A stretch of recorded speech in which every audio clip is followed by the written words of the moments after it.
I solemnly swear that I am up to no good.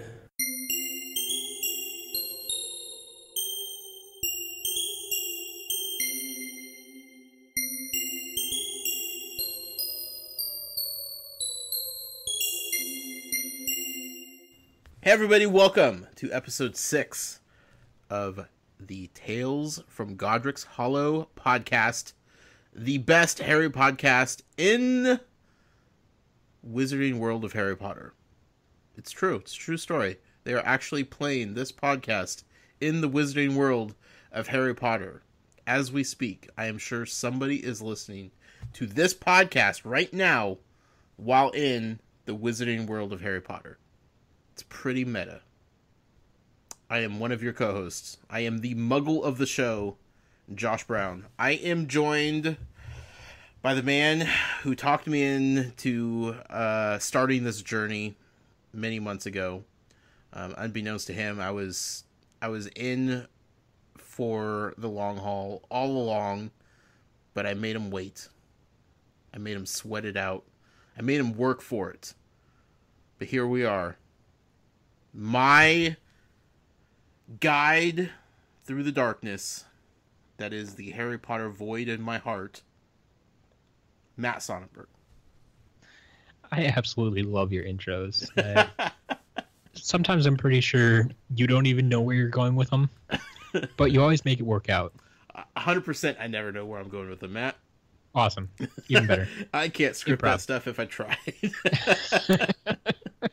Sometimes it's a car wreck, but everybody walks away safe and sound at the end, so... Oh, yeah. Not too much to complain about. No. As I said before, this is episode 6. We are rolling right along in our journey to read through the entire series of Harry Potter books, or novels, or novellas. I don't know if they're actually novellas, but... Yeah, I don't know what the actual definition of that is. But, I think there's a lot more steamy scenes in novellas. Okay. Is that... okay, sure. Yeah. And I'm not talking hot water baths, Matt. No. Not in the first book, at least. They're only 11, as you reminded me last episode. Yeah, we're reading through all the books. Harry Potter series, 1 through 7. We're watching all the movies, 1 through 8. Because that's the thing. Yep. Then we might go back and read some other spin-off books and prequels and sequels, and we got a new movie coming out this fall. We had a new book. There's a lot of things going on with Harry Potter. Let's just be real here. Oh, yeah. Harry Potter's never going to die. But this journey, this specific reason why we're here on this podcast is to allow me, the person who has written off Harry Potter so many times in his life, to finally sit down and read them for the very first time. And we are podcasting about it to allow you guys, the listening audience, to join in the journey, the adventure, read along, listen along. Whether you've read the books several dozen times, or this is your first time, or you're reading them to your kids for the first time, or you're listening to them, whatever the case is, we're inviting you guys out there to participate in this audio book club of sorts. As I finally read through these books, Matt has wanted me to since the first time he met me. I'm pretty sure our first conversation we ever had, he was like, "Wait, you've never read Harry Potter?" I don't know how we're still friends, to be honest. I feel like that's a red flag with Matt and his friendships. Somehow I ripped the red flag down, and we continued our friendship. And here we are. Now I'm reading Harry Potter. Sounds about right. Matt, how have you put up with me for so long without me having any knowledge of Harry Potter? Probably because the first time I met you was with Jason. So we kind of had a buffer. Because Jason knew his Harry Potter like I do. So I had a little bit of buffer there. And I think he gave me a voucher. He was like, hey, he may not have read Harry Potter, but he's still cool. There you go. Something like that, right? That, and you knew that we would eventually be podcasting about Harry Potter. Yeah. Like, you felt it in your scars. The scar that looks like the underground tunnel of Lambeau field that you have on your left hamstring. You know it. It's a weird thing to know. Yeah, it is. But I mean, it's also your profile picture on Facebook. So I mean, hey, that's you. So yeah, we're doing this thing, and this is episode 6. We are going to be covering on this episode chapter 9, and this will be releasing on Wednesday, August 10th. And this will kind of conclude our crazy 2-week launch window where we released a bunch of episodes to kind of get out there in the open world and make sure everybody knew that we were here. We weren't messing around. This wasn't just a quick startup podcast that had no legs under it. Like, we hit the ground running. We are now in some sort of marathon similar to probably Olympic Games, I imagine. We're here to stay is what I'm saying. We have a long way to go, but 6 episodes, 7 if you count the prologue, in a 2-week time frame means we're pretty serious about this. Yep. We're going to put the time in. We are. And going forward, we're going to scale it back a little bit just to, let people kind of catch up and let people read at a easier pace. It opens up the recording schedule a little bit for us because we just can't keep this up every week. Not every week. Yeah, so we'll have 1 episode per week. But thankfully we're like halfway done with this book, if not more. So, yep. Actually, I think this chapter we cover tonight will cross over the halfway point. Yeah. So we're looking good, man. We're doing good. Like, I see the light at the end of the tunnel, for this first book. I'm excited because, to be honest with you, I was scrolling through Amazon Prime movies today, came across Harry Potter, and I was like, kind of want to watch this right now. And I resisted. That would be a bad time. Yeah, I almost did, though. I almost pulled the trigger, and I'm like, I can't. No. It's just the integrity of this show would just be thrown out the window.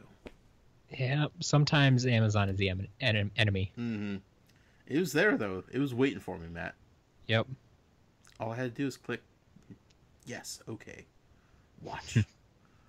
So I didn't do that, but when we're all done reading this first book, we'll have the opportunity to watch the movie and have some fun with it before we start the second book, which honestly I don't even know what it's called. Don't tell me. Don't tell me. Because if you tell me that, I'm going to get screwed up. And just, I know a few of the book titles. I just don't know which order they come in. Sure. I know there's a phoenix involved in one of them. There is.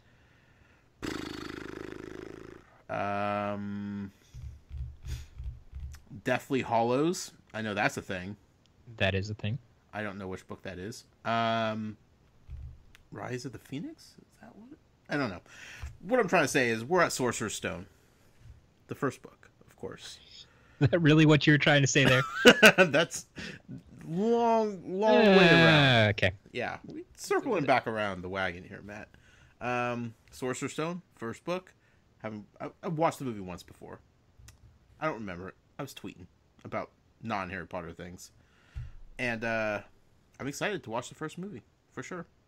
I'm excited to get the next book. I'm excited to just keep going and doing this because it's fun. I'm enjoying it. And I really it's good to hear. Yeah. I figured you would, but I was a little skeptical at the beginning. It's like that there is still that chance that you're not gonna like it. You're not gonna want to keep doing it. You're not gonna want to keep going, and it could kind of fall flat. But I think we got you hooked. I don't know about hooked. Headed in the right direction. Definitely. I'm like nibbling at the bait, All right. Yeah. All right. I'm tasting it. Licking it. Checking it out. Haven't bit. Not full on bite yet. The hook's not in my cheek yet, Matt. All right. But we'll work on it. Chapter 9. Do we have anything before we start chapter 9? We would have our recap of chapter 7 and 8. Absolutely would have our recap of chapter 7 and 8, Matt. That's what people tune into the show for, is the recaps. And then take it away. Of course, they stay for the fantastic rest of the episode, of course. Once in a while. That would be interesting, just to release like a separate series of just the recaps and see like if you can actually piece the whole story together. I feel like at the end of each book, I'll have to do like a full recap. Yeah. That'll be good. Do I use notes or do I do from memory? Well, do you do it before we watch the movie or after? Yeah, because that could get tricky. I mean, unless the movie is like scene for scene with the book, which I'm sure it is. Find out. Chapter 7. Don't remember what it was called. This was they had just gotten to Hogwarts. They're now in the castle, and right off the bat, they're like, "Hey, we need to separate you guys. We need to figure out where you belong, which house you belong to. We need to have some separation because you need to figure out where you're going to live, where you're going to sleep, who your friends are going to be, who your enemies are going to be, what colors you're going to wear." They just, right off the bat, this is your new life for 7 years.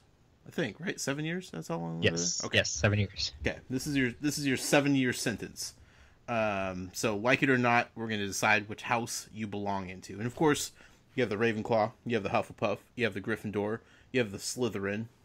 Don't really know much about them yet, but we're about to. We're about to find out. There's ghosts floating around. It's kind of like Haunted Mansion at Disneyland. You don't really think twice about it. It's just a thing. There's ghosts, whatever. Nobody seems bothered by the fact that ghosts are just doing their own thing there. It's cool. It's cool. There's this cool hat. It's called the Sorting Hat. He has some dope rhymes, Run DMC-esque style rhymes, that he kind of spells out what he's about to do.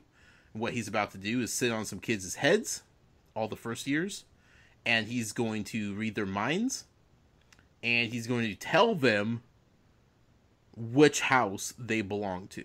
There's no interview process. There's no Q&A session. He just makes up his mind, and that's that. There's no arguing with the Sorting Hat, as far as I could tell. And this is kind of like determining who the main characters are going to be, because we got Harry and Hermione and Ron and Neville Longbottom all in Gryffindor. And then we got the horrible Draco Malfoy in Slytherin. Like, the hat didn't even have to touch him. He's like, dude, you're bad. Get over there to that house that shouldn't even belong in this school. They had this big old party. Tons of food. Just magically appears on the plates. Disappears when they're done. No mess, no cleanup, no wasted food. No need for, like, butlers and servants and extra hands around the school. So that's pretty cool. Saves on money. And let's see. Harry Potter. He was kind of vaguely introduced to this Professor Snape character, and as soon as he looked at him, his scars started hurting. So that's a bad sign. Like, your scars should never hurt unless something bad's going on. So yeah, unless you're poking at him. That's true. And still, like, that's a bad thing. Like, nobody's like lovingly poking at a scar, unless they're trying to read it like a map. So we don't know what's going on quite yet with that, but we know there's some friction there. Weasley twins, they're going to be a handful throughout this entire book, I'm sure. How long they're with the series, I don't know. But definitely this book, I feel like we're going to have some Weasley twin interactions quite frequently, which I appreciate. I like it. And there's a school song that nobody really knows a melody to. Everybody just kind of sings however they want to sing the words. Kind of weird. But Dumbledore is kind of a weird cat. Like, he not actually a cat, because that's one of the other professors. That would be Professor McGonagall. Right, yeah. That's actually the weird cat. But Dumbledore, like, he marches to the beat of his own drum. He kind of does his own thing. He's laid back, chill. I feel like he would have done well, like, in the 1960s in America, like the whole hippie phase. Like, He'd probably be a vegan, probably live in like a dome house out in the desert, kind of making his own rules, doing his own thing, peace loving activist, kind of just, just hang back and chill, man. I can see it. I mean, he already does stand out from like the other professors, not only in his demeanor, but like with his hair. Like he has long gray hair, and his beard is super long, and like he is different. Yeah, definitely. All the other professors are just uptight and like all serious about teaching, and he's just like, "Oh man, just chill, do your thing." So anyway, it was a long day. Harry was exhausted. Everybody kind of the day ended on a regular, not so exciting note. That was it. Moving on, like chapter 8, we kind of got like the first day of school plus like kind of like the first week of school for Harry. Nothing too exciting. We found out that the history class is taught by a ghost, which is super ironic in the most hilarious way possible. And potions class is ran by that Snape character, and he still doesn't like Harry. He picked on him the whole time. Hermione, she's a know-it-all. She got super upset that Snape was paying attention to Harry, even though it was in a negative way, because she wanted the attention, positive or negative. It's just she just wanted to be noticed, recognized. She wanted to show off her smarts. Didn't happen. Let's see. Hagrid's house. Totally the cool spot to chill, hang out. I feel like if this was high school and kids wanted to like leave the school for a bit to go like smoke cigarettes, like they'd probably go to Hagrid's house. Like that's where they'd go to like not get in trouble but still feel like they're doing something cool. Hagrid sounds like a good code. Hey, you want to go to Hagrid's? Yeah, exactly, right? Yeah, you know what's going on at Hagrid's. Hagrid knows something about Snape. We don't know what it is. And we also found out that the bank didn't actually get robbed, but it was broken into.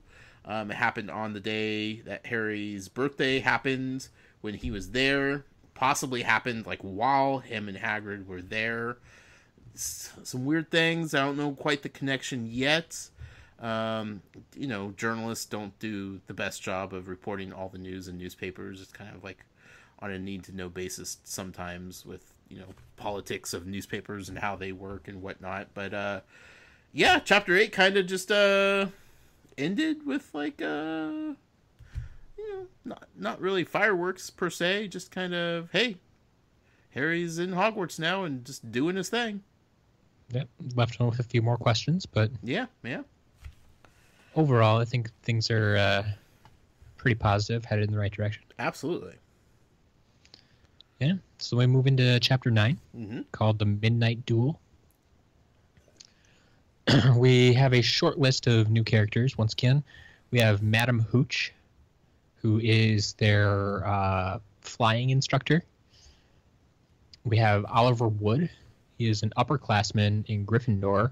He's the captain of their Quidditch team. And then two others, we just learned their full names. I mentioned Snape. We've only heard of Professor Snape. We learned his first name is Severus. And earlier we had heard of a boy named Lee that was friends with the Weasley twins. And now finished his name is Lee Jordan. Someone to keep in mind as well. But yeah, so like I said, short list. So we open up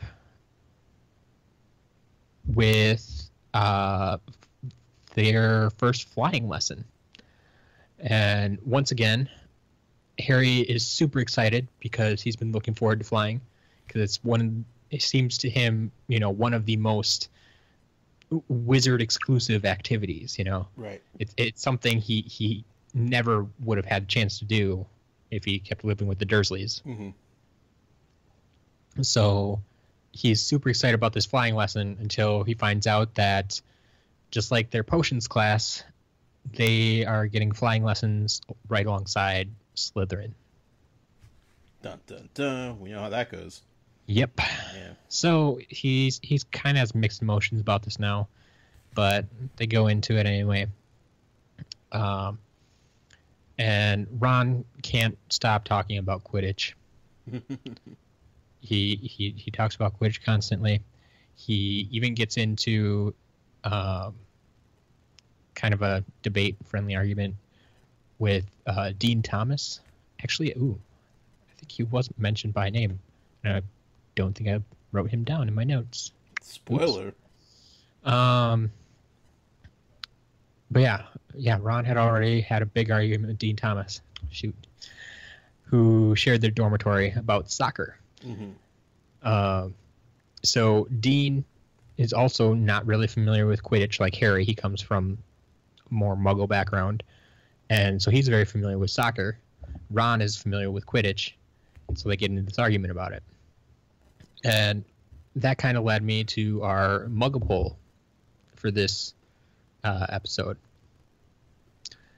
And it simply was, which sport would you rather play? Quidditch or soccer? Yeah. Now, I this was a little bit premature, but since it was kind of brought up as an argument in the chapter, I wanted to use it anyway. Sure. Because in the reading, you still don't know a lot about Quidditch. Almost nothing. Yeah. Let's be real here, Matt. So I know for your sake, it's still a little hard to judge. Mm-hmm. Did you vote? I did. What'd you vote for? Quidditch. What's your reasoning behind it then? Soccer takes a lot of cardio. And I feel like you don't need that amount of cardio to ride a broomstick around. Yep. As like frightening as it may be, I feel like I could enjoy Quidditch without knowing any of the rules whatsoever. Sure. Whereas soccer, I would feel like I'm just running around for no reason. I'm right with you there. Yeah. Yeah. The Quidditch, the having a whole lot less cardio, like you said, it's definitely a plus. And I don't know if that's everybody's reasoning or if it's just because we have a ton of Harry Potter fans here. Sure. But we obviously hit 72% with Quidditch. Yeah. I was a little surprised with the 28% for soccer, but at the same time, that there's a reason that it's kind of compared to soccer. Sure. Soccer is the world's most popular sport, so. Plus, Jason could only vote for so many accounts, and you know he voted for soccer on all of them. So we only gave him 2 hours to vote, so. That's true. That's true. I'm super curious about Quidditch. I cannot wait to find out how this crazy game is played. Yeah, it definitely, as you can guess, after reading this chapter, will become a more prominent part of the story. Yeah. My first note for chapter 9 that I made was Quidditch is kind of a big deal, isn't it? Yep. Yeah.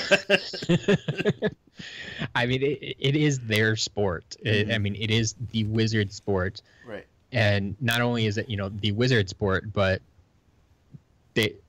everybody loves it. It's kind of like, I mean, it's compared to soccer because it's probably closest to soccer rules wise. Mm-hmm. But I would almost, compare it to football probably. Right. Like American football. It's something we created, we're really good at, and a large segment of the population absolutely loves and can talk about for hours. Right. Not just likes and enjoys, but like are fanatics about it. Yes. Yeah. And yeah, that's basically the same thing you have with Quidditch here. Mm-hmm. So yeah, it's everybody loves Quidditch, and so learning to fly on a broomstick is critical to being able to play Quidditch. Right. Because that is essentially one of the rules. You have to be on a broom.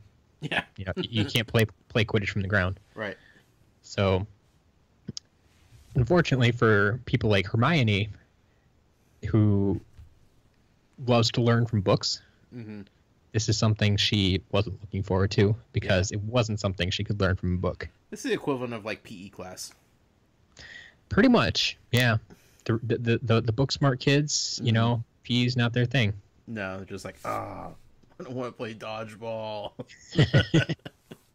I just want to sit inside and read. But they did bring up one, regardless of whether or not you could learn it from a book, Hermione was going to try. Yep. And so she picked up this book, Quidditch Through the Ages. Mm-hmm. And like Fantastic Beasts and Where to Find Them, I mentioned that they actually put out a small kind of mini book with that title already. They did the same thing with Quidditch Through the Ages. Did they really? Yes. Oh, okay. So there is a short story mini book type of thing out there if you want to pick it up. That's something you could probably read alongside of this if you wanted to, and not. I don't think it would spoil anything. Okay. Because it's more of a history book, and Quidditch up to this time. Right. It's not something that's going to tell you what's coming up. Sure. So. Pretty quick read. I do have both of those books on my shelf, so it's something that if you have some time, might be worth your time. Cool. If you're interested. So yeah, they get their first flying lesson, and we find out a couple things that we might expect. Ron is accident prone. Yes.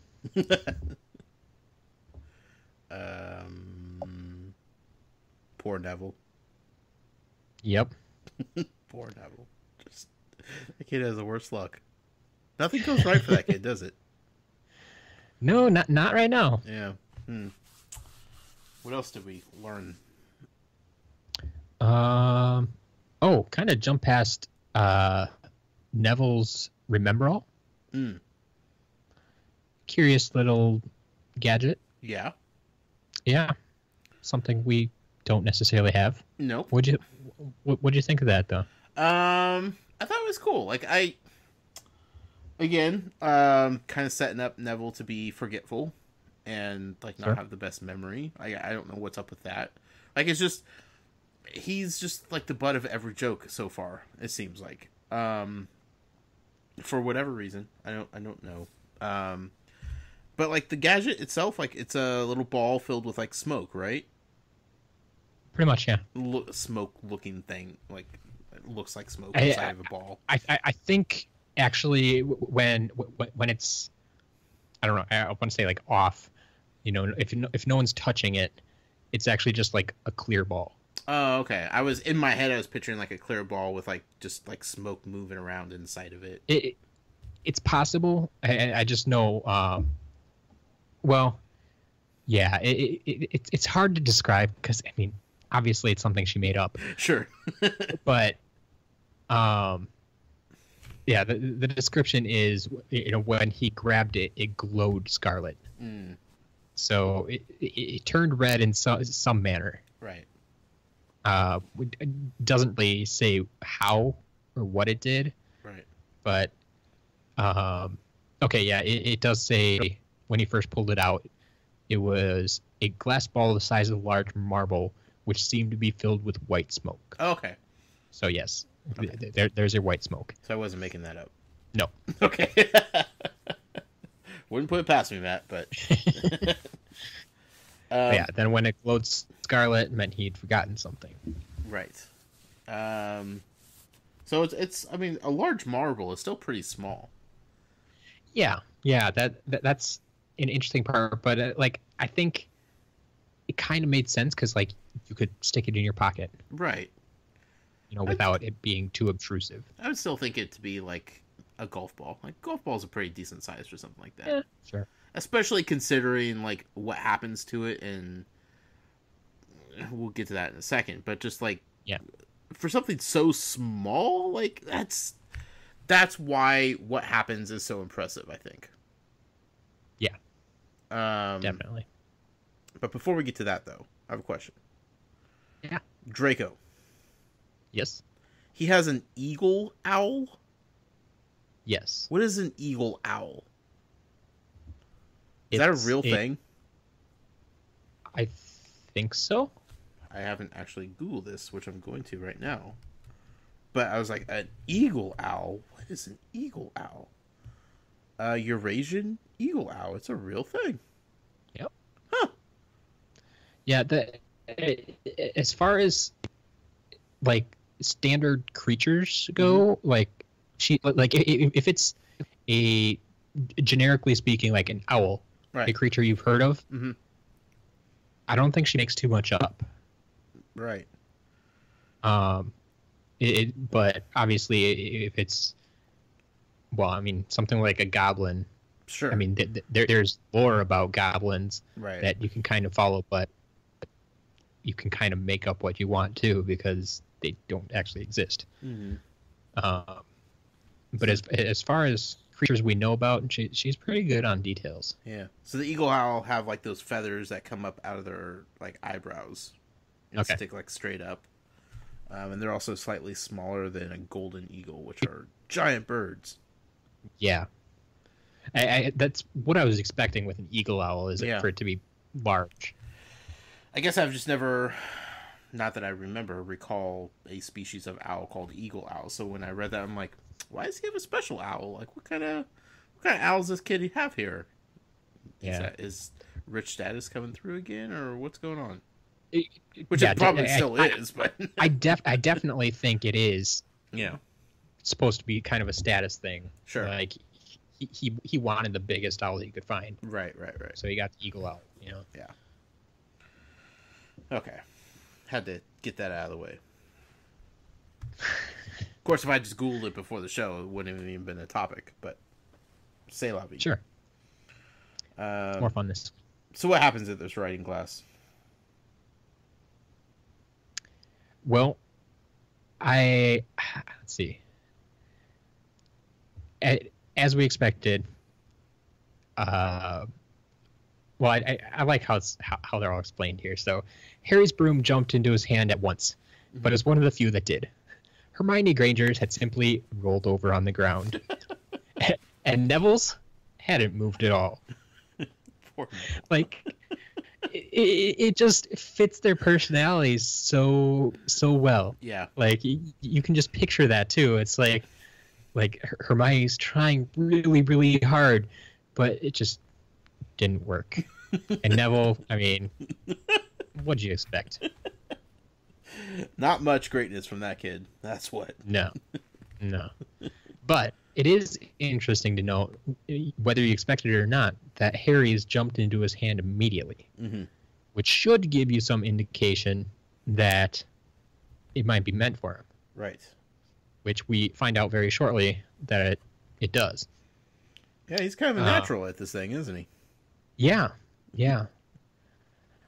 I did find it interesting, though, that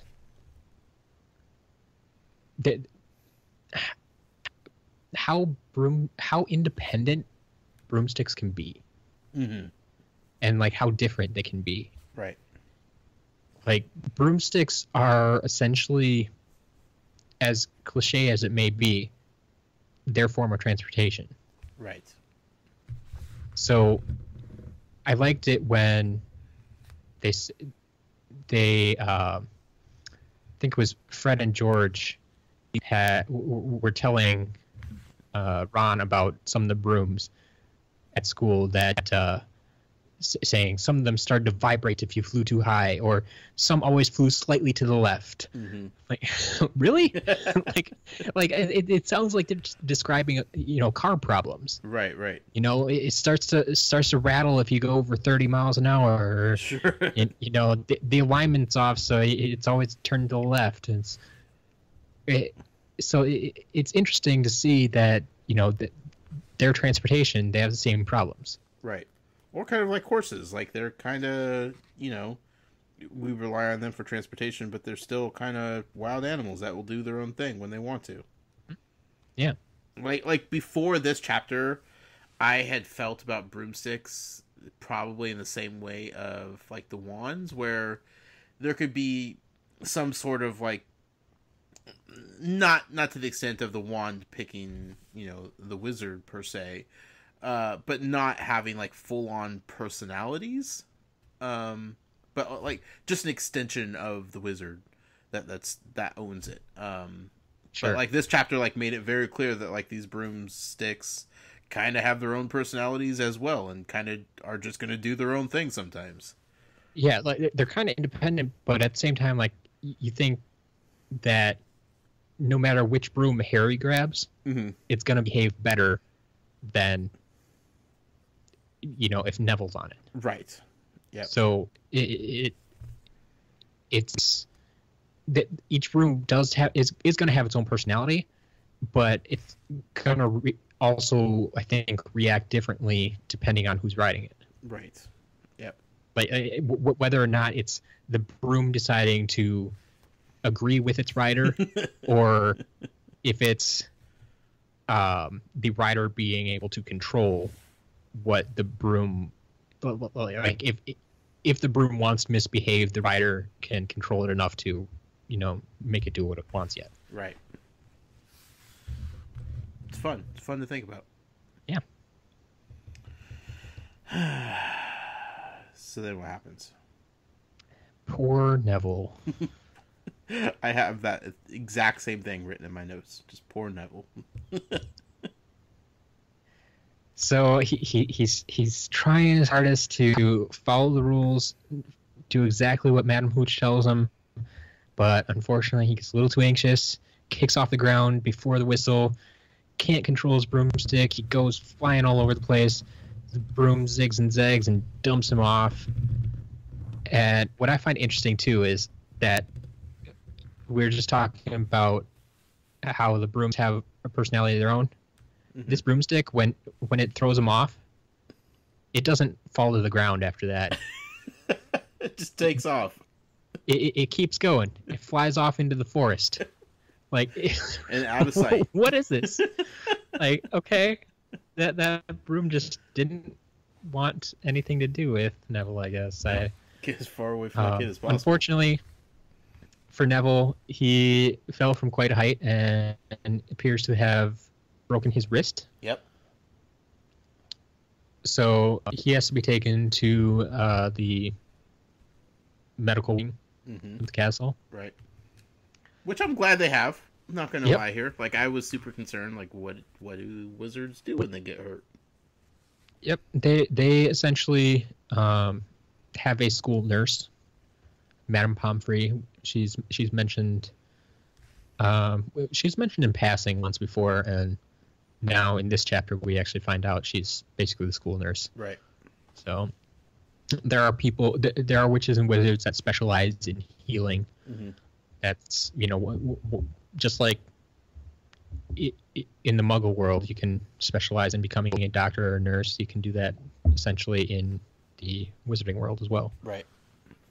So Madame Pomfrey is their nurse. And so Madame Hooch takes him to see Madame Pomfrey.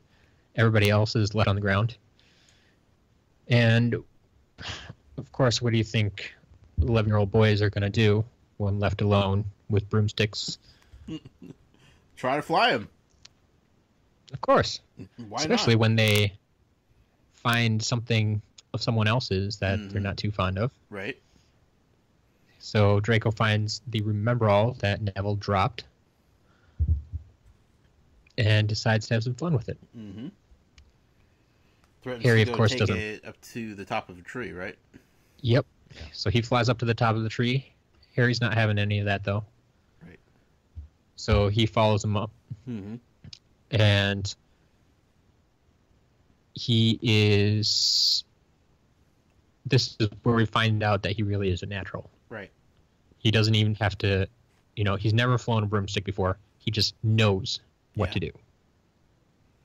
Effortlessly. He's just not even trying. Yeah. Yeah.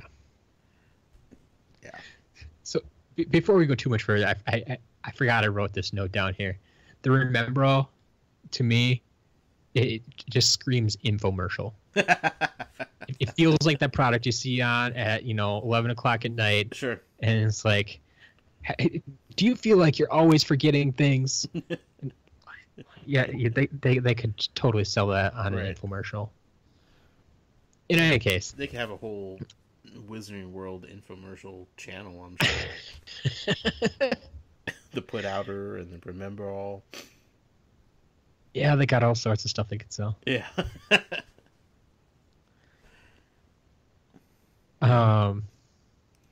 Yeah. So they're flying. Draco doesn't really want to deal with Harry anymore, so he just throws the Remember All. Mm-hmm. Basically telling Harry to go fetch. Right. And Harry, being the good boy that he is, wants to help Neville, since, he's part of his family. They're in the same house. Right. So he's going to do what he can. Which I like to see, too, Harry immediately sticking up for this kid he's known for a week. Mm-hmm. Yep. Because he knows it's the right thing to do. Yeah, even though he's the runt of the litter, he's getting kicked around all the time, made fun of, and nothing ever seems to go his way. He's still sticking up for him, even when he's not there. Right. So that's always good to see. Yep. Unfortunately, someone sees them flying on the brooms, which they're not supposed to be doing. Busted. And that someone was a teacher, Professor McGonagall. So she storms out of the castle, takes Harry back into the castle by himself. Seems very upset. Could have killed himself. And Harry is totally expecting to get expelled. Also, could we talk about how Ron got in trouble also? Like, she pulled Ron and Harry away. No. Yeah. Pretty sure. When they went into the castle? Yeah, like she dragged them both away. No. Are you sure? Yes. Because I know Harry tells Ron about it later. But... Yes. I'm pretty sure she took them both away. Professor McGonagall was almost speechless with shock, and her glasses flashed furiously. How dare you? You might have broken your neck. It wasn't his fault, Professor. Be quiet, Miss Patil. But Malfoy, that's enough, Mr. Weasley. Potter, follow me now. Okay. Something got lost in translation. Never mind. There's... if that was read without the period in the middle, that's enough. Mr. Weasley, Potter, follow me now. Nah, there we go. And I was super annoyed because I was like, wait, why did Ron get in trouble? He's on the ground. He's not doing anything. Yep. He was just trying to interject and blame Malfoy. So that's enough, Mr. Weasley. Okay. Potter, follow me now. I was like, I know he's like his sidekick and whatnot, but come on. Ron doesn't need to get in trouble. But then I was like, well, where'd he go? Like, was he standing outside the door when they were having their talk? Like, because Harry still had to tell him about what happened. That wouldn't have made sense that, Harry had to explain what happened to him later. Okay. Whew. Okay. I'm glad I could clear that up. Yeah, that was weighing heavily on my mind. So, Harry's about to get in trouble. But does he? Yep. Nope. Not quite. Not quite. No. Yeah. So this is an interesting situation because the character Professor McGonagall, as far as we've seen so far, is very much a stickler for the rules. Mm-hmm. She's very precise, and things need to go how they were, how they're supposed to go. Yeah. And we see a different side of her here, where she just wants what's best for her house. Right. This is her time to get ahead. Once again, it all comes down to Quidditch. Mm-hmm. Quidditch is so big, not just with students, but with the teachers. Right. especially when Quidditch is tied into the House Cup, which is what all these points that they're competing for, gaining and losing throughout the year, they're all going towards that House Cup. Right. And they want to win. Even more so, they want to beat Slytherin. Yes. Which has been a problem for many years up to this point. Mm-hmm. So when glory.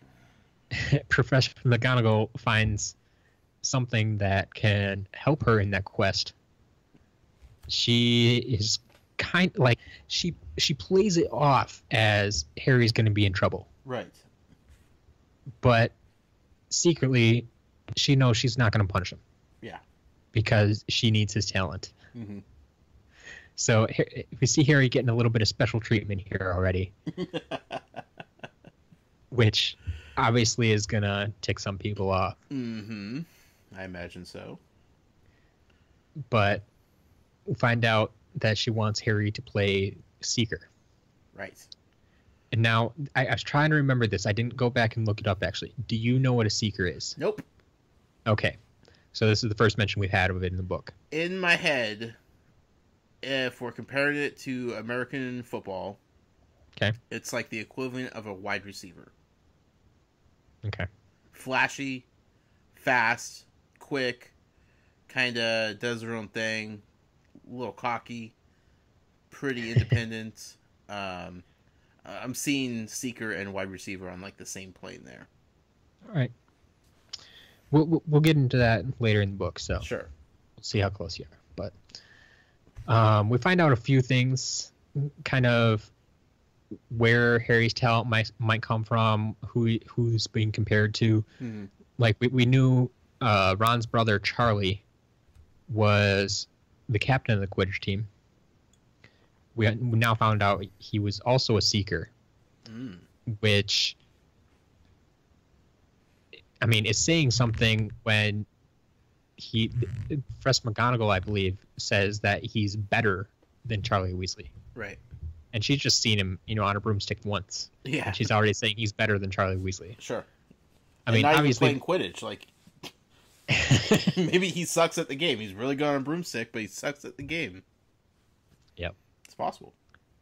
So she has to talk to Dumbledore to see if they can bend the first-year rule about a broomstick. Once again, more special treatment here. Mm-hmm. Sounds like college football recruiting at its finest. But we also find out that Harry's father was a Quidditch player. Yeah. So it might run in the family. Mm-hmm. That's cool. Yeah. Because we really don't know much about the Potters. No, not a lot. So these little details are nice little morsels. Yeah. Little breadcrumbs. Also, I feel like McGonagall is a closet Quidditch fanatic. Like paints her face, full on garb of the team's colors, just goes all out for Quidditch matches. It's very possible. In this instance, I don't see it so much as Quidditch fanatic as so much as very proud Gryffindor fanatic. Yeah. But the way she was talking about the game, though, it was a little bit more than just... I mean, she knows her stuff, definitely. Yeah. I don't know, it just felt like a little bit more extra, a little extra sauce on the meal than it just being about house pride. Yeah. Fair enough.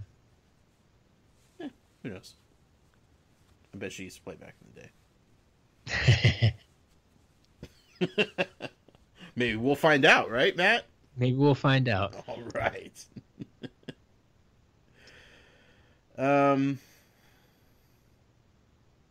there, what happened?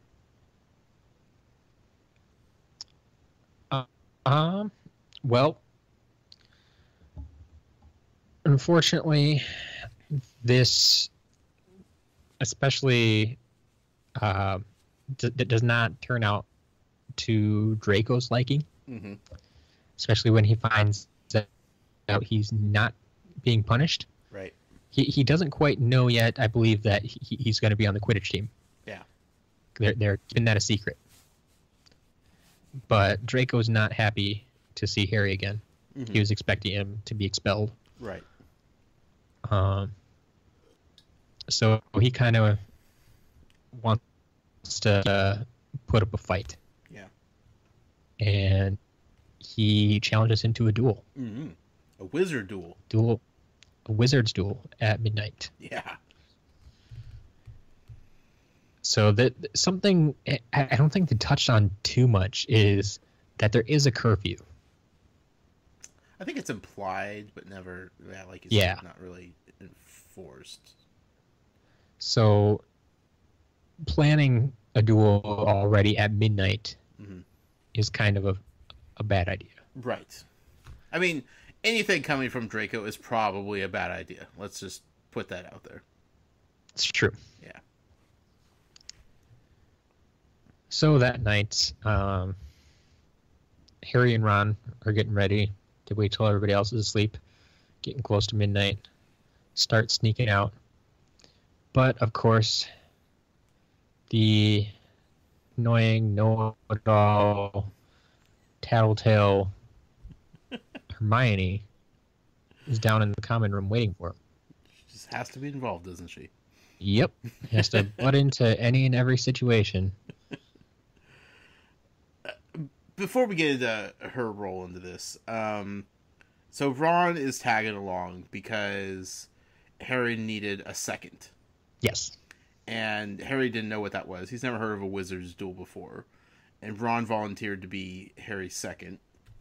And Harry's like, what is that? And he's like, just totally nonchalantly, in case you die, it's who needs to come in and take your place. And Harry's like, what? What? Ron's like, don't worry. You guys aren't powerful enough to kill each other. You're probably just going to shoot some sparks at best. Yeah. But just in case. Yeah, but I do like that Ron pretty much knows the wizarding world inside and out. Yes. Like he's a great guide for Harry into this wizarding world. Yeah. Like he can teach him all about Quidditch. He can teach him about duels. He can, he has this knowledge because his entire family are witches and wizards. Yeah. And so he's been engrossed in this for a long time. And sometimes it's like completely unintentional too when he's guiding them. Like he's just telling them because Harry's asking. He's not like purposely trying to lead him or teach him anything. It's just coming naturally. Yep.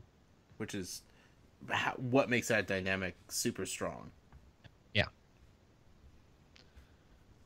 Back to Hermione.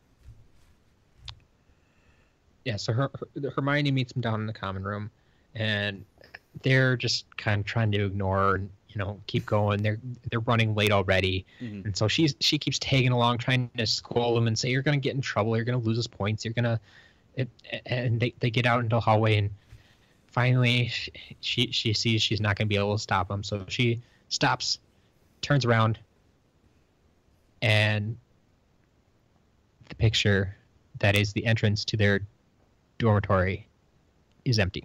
Mm-hmm. Now, I don't think this is something we've really talked about before, but the doors to each house dormitory is the door itself is a picture, right, which is occupied by more or less a guardian. Mm-hmm. None of them really too fierce necessarily. Like this one, have they actually referred to her? Not Do you remember that? Not okay. Yeah. So there's this lady in the picture that they need to give a password before she'll open the door for them. Right. Which I think is awesome. Yeah. Now they don't necessarily use the best passwords, but thankfully they do change them often. Well, thankfully for some. It's true. if you're good at remembering things. Yeah. But yeah, so she turns around and there's no one in the picture, which, as we know by now, pictures can move. Mm-hmm. They can leave their pictures. Yep. And Break this time. lady happened to leave her picture. I mean, it's past curfew. No one should be out. Mm-hmm. So, she's going to go off, do her thing. Sure. But that does not turn out well for Hermione, Right. who wants to get back in. Because she is now stuck outside, and so she joins Harry and Ron. Mm-hmm. Shortly after, they run across Neville, Mm-hmm. who, as you mentioned, or implied, had forgotten the password. He was just curled up on in a ball, laying on the ground. Yep. He had been up in the hospital wing all day, getting his arm fixed. No, he said it took like a minute. It's true. It's true. Yeah. It only took a minute, but yeah, recovery time. He had been in the hallway forever. In any case, he was locked out as well. So he just laid down and just hoped somebody would come and get him. He was in the right place. He didn't want to get lost again. He just cracks me up. Like, I'm just imagining this kid just laying down, just like, I quit. Like, I don't. I'm just gonna lie here until I either die or someone comes and rescues me. One of the two. Neville.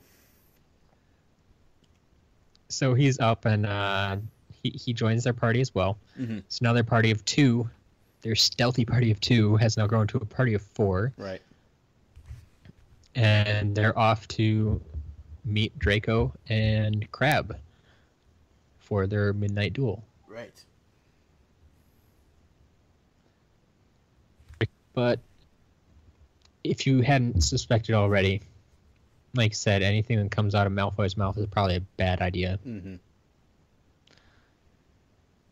So they wait and wait at the predetermined location. And Malfoy does not show up, but someone else does. Unfortunately, it's Mr. Filch and Mrs. Norris. They smell trouble. Yep. In fact, it sounds like they've been alerted to trouble. Like someone told them about it. As if somebody knew they were going to be down there. Suspicious.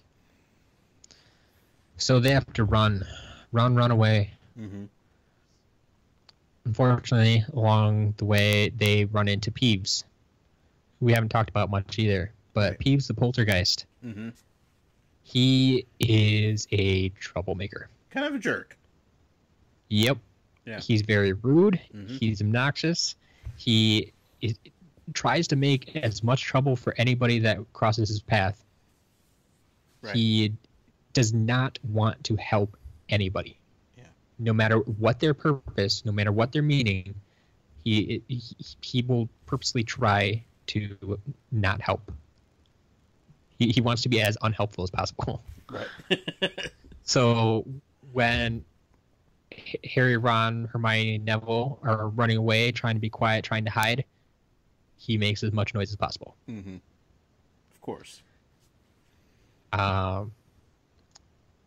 We do at this time, though, see Hermione use a bit of magic that no one else seems to know, that she learned from a book. Right.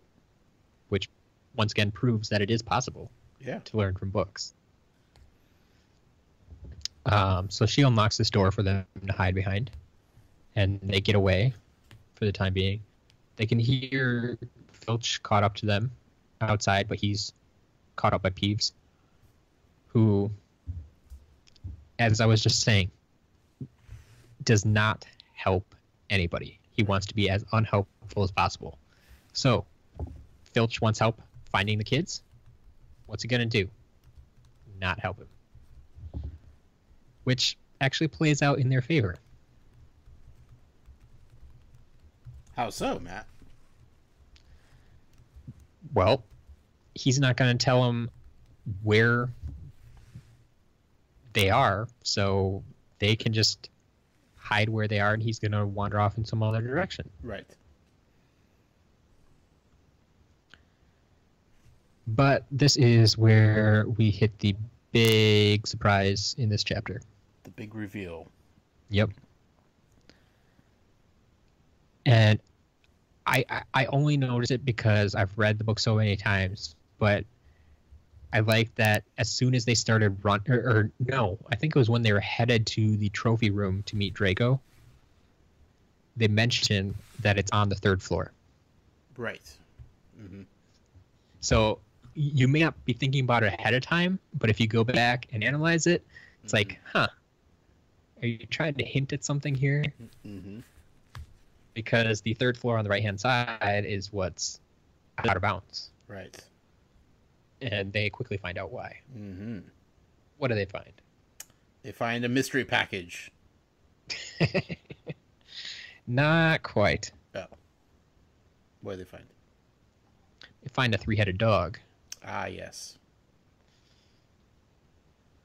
So this 3-headed dog is very surprised that they enter. Mm-hmm. So it doesn't quite know what to do right away. It may have been sleeping. Wasn't anticipating people coming. No. I mean, the door was locked. Yeah. It doesn't get a lot of company. You get the idea. Mm-hmm. So it's kind of confused. It takes a little while to gain its bearings, and by that time, they've decided they need to run. Right. I mean, I would too. Yeah. Yeah. So they escape. It's all good. But they're really confused as to why there's a 3-headed dog in the castle. Mm-hmm. Until Hermione butts in again and lets them know what she saw. That the dog was standing on a trapdoor. Yeah. Mysterious trapdoor. Mysterious. Which I find interesting that she was the only one that noticed. Mm-hmm. And 2, that she can keep a cool enough head even in extreme circumstances. Everybody else is freaking out. You know, Filch is outside the door. We just found a 3-headed dog, and oh, look, a trapdoor on the floor. Right. Of all the things to just casually notice, like, yeah. Yeah. So, but something to take note of, I think, that even in extreme circumstances, Hermione can do her thing. Mm-hmm. Yes. She's a valuable asset to the team, for sure.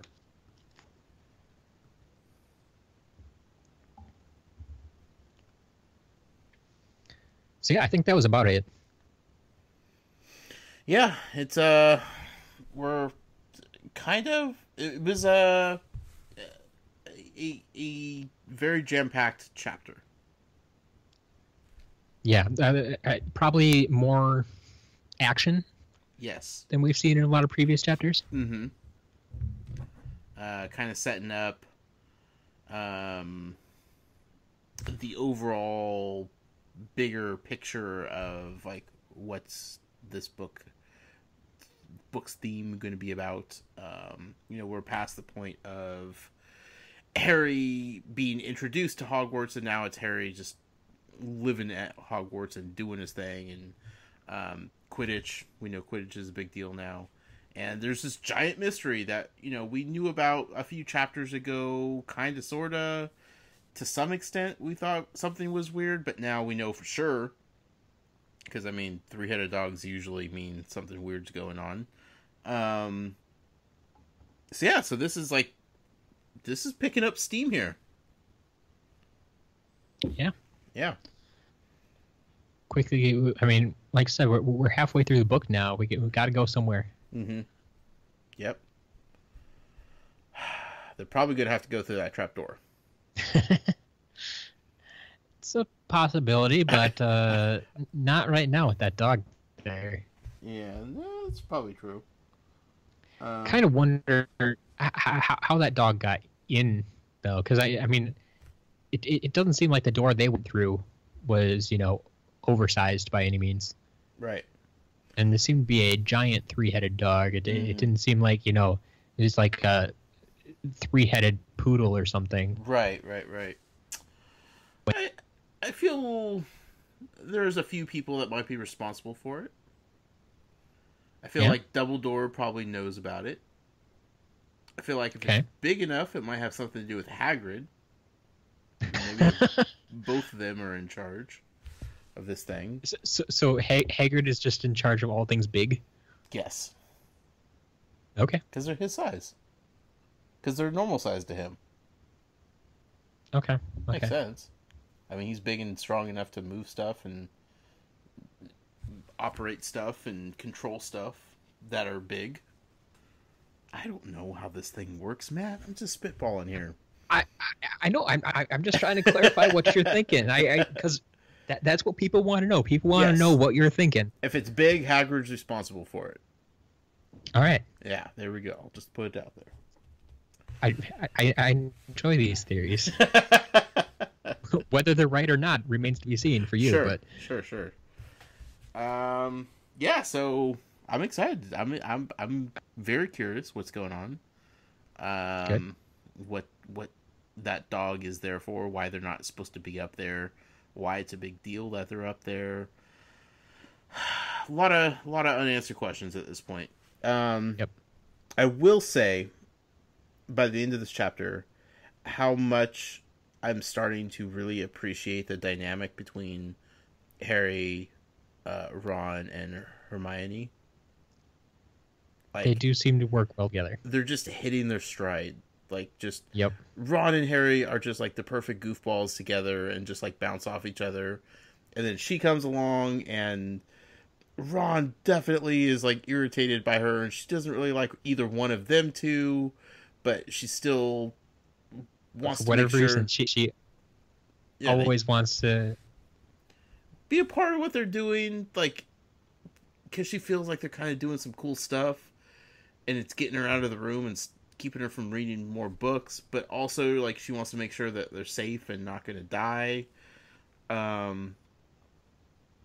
like, it's just, the whole dynamic is fascinating, and I'm really, like, how they're doing it and what they're doing, so.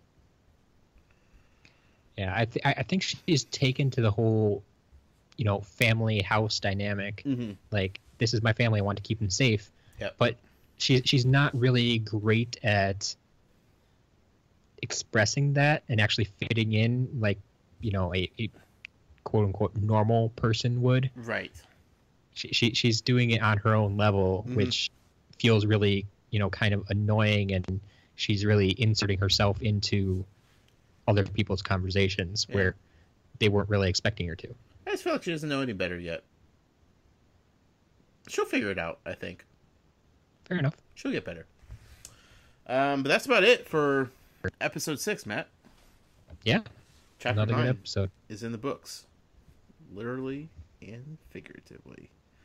Again, this is the end of our crazy launch week schedule.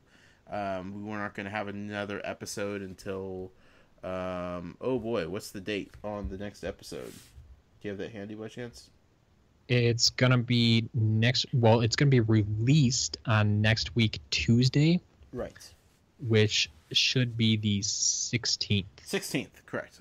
That will be episode 7. And then going forward, every Tuesday we'll have a new episode for you. Yeah. Kind of fit back into a regular podcast schedule. But this has been a fun start, for sure. You can find me personally on Twitter at The Noise with a Y. And be sure to follow the show for updates, for the Muggle Poll every time we have a new episode coming out, for basic fan interaction, all things short and sweet. Be sure to check out Twitter at Tales from GH. And then, Matt, where can people get a hold of you at? You can find me on Twitter at As a Matter of Matt. Or if you would like to send us the show an email, you can write to talesfromgodricshollow@gmail.com. I will be getting those emails. Josh will not see them. You can write whatever you want. Don't worry about spoilers. It's all good. I'll filter out what we need to for the time being, or whatever the case may be. And then once again, this is the final episode that is airing before the end of our first giveaway. So for those who, skipped all the other episodes for whatever reason, we are giving away a full set of Harry Potter books, the hardcover editions. In order to enter, I need you to go to iTunes, leave a rating and review, take a screenshot of that rating and review, and send it to talesfromgodric's hollow at gmail.com. I know it's a lengthy process, but that's the only way I can keep it fair for everybody. Right. We already have a number of entries in this giveaway, but it's only a couple. So, or sorry, not couple. Couple is two. I'm trying to fix that. We have a few entries in this giveaway. A big haggard handful of. Yes, a big haggard handful of entries in this giveaway. But your chances of winning are still pretty good. So get those entries in by 12:01 a.m. Central Time on August 15th. That's your new deadline. Yes. August 15th at 12:01 a.m. Central Time. Central Time, folks, for all your weirdos out there that like Central Time. Absolutely. Or just do it now. When you're listening to the podcast, just do it. Just take 5 minutes and do it now. Don't push it to the deadline.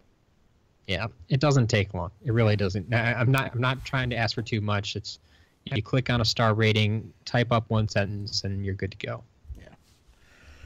We appreciate it. It helps the show grow, helps us reach a larger audience, builds this community bigger and stronger, makes everything better for everybody involved. So we appreciate your help, and hopefully someone will appreciate a very cool giveaway.